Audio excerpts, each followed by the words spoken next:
Ladies and gentlemen, welcome back to another John Drives video. Today we have some hood pins to install on the E36 drift car build. I've never installed hood pins before, and recently the hood latch broke, the cable even broke off, so I had to pull it all out, and now I haven't been able to drive it because the hood's not latched. It's just sitting here. All I did was took those two screws out there and on the other side that go into those little holes right there and right there, so it no longer latches. Well, that's what these little guys are for. I picked these little guys up off eBay. They're about 10-12 bucks. Free shipping, not too bad. It looks like it's a pretty simple setup. I kind of have an idea how I'm going to do it. I'm just hoping it comes out fairly clean. Let's go ahead and give it a shot. So it looks like each side has two nuts and the main hood pin and then the little pin that goes through it, and it looks like a little reinforcement plate and the 4 screws to hold that on. Now the simplest way I've seen people do it, they go ahead and work with this area about here, so it's very easy access underneath. They go ahead and drill a hole the size of the main pin, that way they can run it up through the bottom or obviously through the top, and then you secure it with the two main nuts that it comes with. I'm just trying to figure out where it lines up here on the hood and see exactly where that can be. I'm gonna go ahead and kind of take some measurements, eyeball it, and see exactly where I want it sitting. I'm not too picky where I want it to end up here. I just want it to be kind of, you know, centered, one on each side in the same spot on the hood. You might be asking yourself why I don't have a bumper. It got drifted, cones tore off. I have a fresh one sitting right here. I just need to go ahead and paint it. I'll probably do that later today. I'm gonna show you guys that process too. I really like these bumpers. I'll talk about it here in a second. Okay, I think I figured it out. I'm gonna make it super simple for myself. See this hole here? It looks exactly the same distance away from this one over here, which means that they are symmetrical. They're even on both sides, and that's what we're looking for. Now I'm not quite sure where it sits exactly on the hood. I think it sits about right here. I'm not too picky on it. Like I said, this hood's not super thick. There's not a whole lot of, it wouldn't be a problem drilling through one bit. I'm gonna find the drill bit size. I'm gonna use that as a pilot hole, and I'm gonna start drilling. That should be enough meat even on this side. I know it's kind of not in the middle. Should be enough meat to get that big pin to grab in there. Let's get drilling.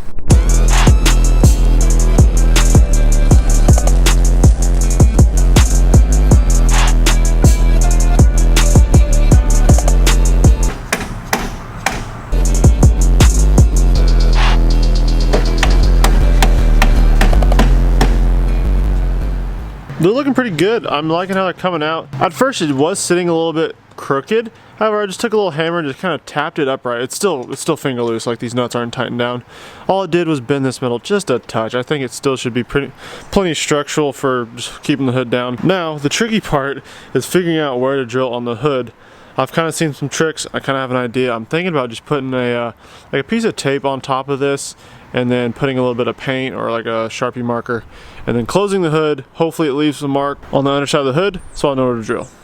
Oh man, that worked like a charm. I see a little masking tape with some wet black spray paint, and you can see right there is where I need to drill. And on this side, right there. I went ahead and used a 1/2-inch drill bit. That's the size that these are. I'll go ahead and drop a link down in the description where you can buy these hood pins. Like I said, they're like 10-12 bucks, and so far so good.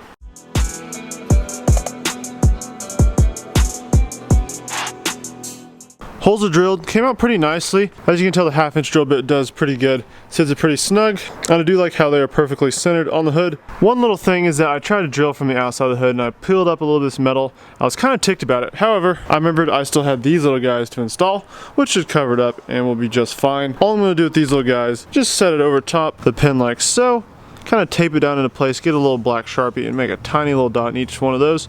Drill just a very slight pilot hole, something smaller than these little guys. That way this thing has something to bite onto since it's so small. All it does is hold this little thing into place, kind of reinforce it and have something for the pin to rest up against instead of the hood.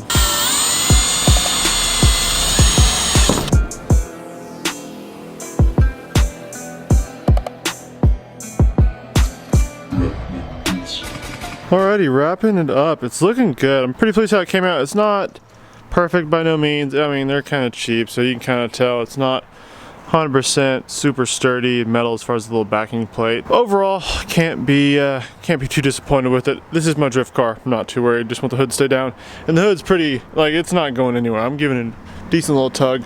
This one's moving just a touch. This one's not moving at all, so I'm not worried about the hood shooting up on the highway or anything. Super easy little install. I'm not very good at like fabricating and drilling and cutting and I did this in about an hour or so. It's definitely something you guys can do at home in your garage. Just a few little tools, some drills. It's definitely a cool little mod. Looks a little bit more race car-y for sure. Now with the hood pins installed, I'm gonna go ahead, run up to Walmart, pick up some white spray paint. I'm gonna get that M3 bumper back on the car so this thing can be looking complete. I also have some new black grills that are sitting somewhere in the back. But I've always had this problem of them just popping out whenever I go to drift events and stuff. So I'm gonna kind of figure out a way, maybe just a little bit of epoxy along the edges of the kidney grills, pop them in, and hoping they stay in a little bit better this time because I've lost way too many of those things. If you have an E36 and you've never painted one of these M3 bumpers, it's super simple. All you do is you pop these out. Actually, you pop the side ones out first. And the way you pop these out, so you can go behind here and you'll see a little clip area that you can kind of push in. These little funny looking nubs. Take all this trim out. And this one is a little bit different. This has a molded lip. My previous one, this was separate, but this is all one piece. So we'll have to tape this off because you want to leave this bottom part black and paint everything else, and then you'll put this back on and that will be black as well. And it should come out, ooh, it should come out super nice.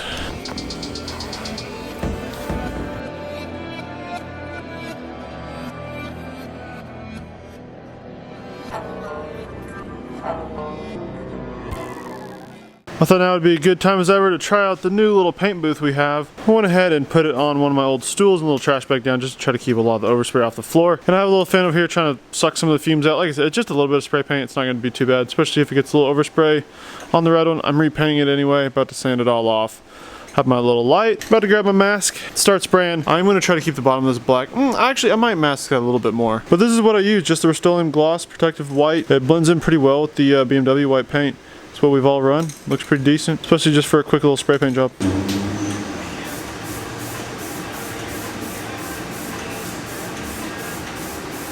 As I'm waiting for that first really light coat to dry, I'm gonna go ahead and tackle these grills. Now, I really don't have any fancy way of doing this. Like I said, I think I'm just gonna go ahead and start laying down some fat epoxy right on these little clip points. All it does is literally just clip in there with these little guys. Might even put a little epoxy on here. That epoxy stuff's pretty strong. Pop them in there, let it sit, and I think we should be good. Well, let's hope those hold this time. This is my third set of these. I noticed there was one little clip, is this. This weird little plastic piece was keeping this side and this side from popping in all the way, so I just broke them off. We'll see how well they hold up.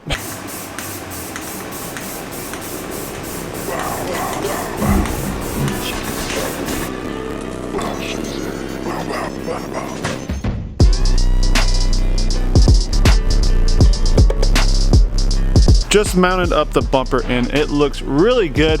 Spray paint came out very nicely. Now the color's not 100% perfect, you can't really tell on camera. However, it's gonna do. It's a drift car, like I said. Yeah, it kind of looks better than the rest of the car. I only end up mounting it with some zip ties on the side, 2 on each side. That way I can take it off quickly if I need to, if something happens. Or it can get ripped off by cones. Little tips as far as this mesh down here, I literally just Gorilla Tape it in. I've had a lot better luck Gorilla Taping it in than using the weird little hardware they provide. And also just be careful with these things as you clip it in, just kind of take your time with it. Also, if you're spray painting the bumper, make sure to leave it to dry for about a day. I painted it yesterday and today I mounted it. That way the paint can really soak in and cure. Go ahead and use a little gloss clear, just the spray paint kind. That way it gives you a little bit of protectant so you can wipe it down if there's dirt on it. So that is gonna do it for this video, guys. If you enjoyed it or if it helped you out at all, make sure you give the video a thumbs up and subscribe. Thanks for watching, guys. Catch you guys in the next one.